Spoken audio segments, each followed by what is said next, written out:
For f of x equals sine of pi x on the interval 0 to 1, estimate the integral from 0 to 1 of sine of pi x dx using 4 rectangles. Set up the Riemann sum and compute the sum for n equals 100, and then the sum for n equals 1000. First, we would need to use 4 rectangles to approximate the sum, and we were not given whether this is the left or right endpoint, so we can just simply use any.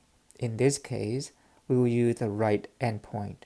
The interval goes from 0 to 1, and we have 4 sub-intervals, so the width of each sub-interval or the rectangle is b minus a over n, 1 over 4.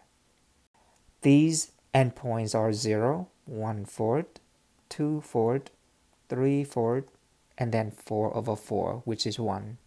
2 over 4 is 1/2. And we're using the right endpoint. In this case, the first area is the width, 1 over 4, times the height. The height is the value of the function, which is sine of pi times x, but x being 1 over 4. Plus, the next area is the width, 1/4, times the height. The height is sine of pi times x, but x is 1/2. Next, this is 1/4 times sine of pi times 3/4. And then last, 1/4 times sine of pi times 1. This is the reason why usually we simply factor out the width, 1/4, and add the height only. Sine of pi over 4 plus sine of pi over 2 plus, we need to have 4 terms in the sum because we're using 4 rectangles. Sine of 3 pi over 4, and the last term is sine of pi. Using a calculator, make sure it is in radian mode. Rounded to 4 decimal places, we obtained 0.60355, which is 36. And this is the definite integral if we were to use only 4 rectangles, the right endpoints. If we use the midpoint rule, then we will need to first find the x-coordinate of the midpoints of the intervals. We take the interval 0 to 1, and we still use 4 rectangles. Each of these rectangles has a width of 1/4 still. The endpoints are 0, 1/4, 2/4, which is 1/2, 3/4, and then 4 over 4. But this time we need to use the midpoint to obtain the height.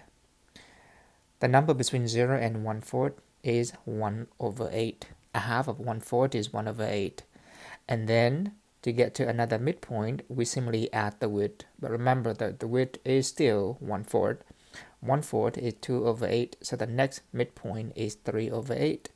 The next midpoint is 5 over 8, and the last midpoint is 7 over 8.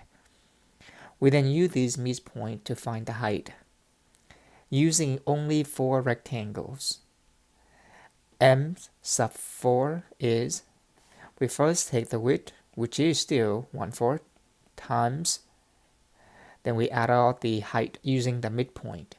The height is the value of the function, sine of pi times x, but the first x midpoint is 1 over 8, plus sine of pi times 3 over 8, plus sine of pi times 5 over 8, plus sine of pi times 7 over 8.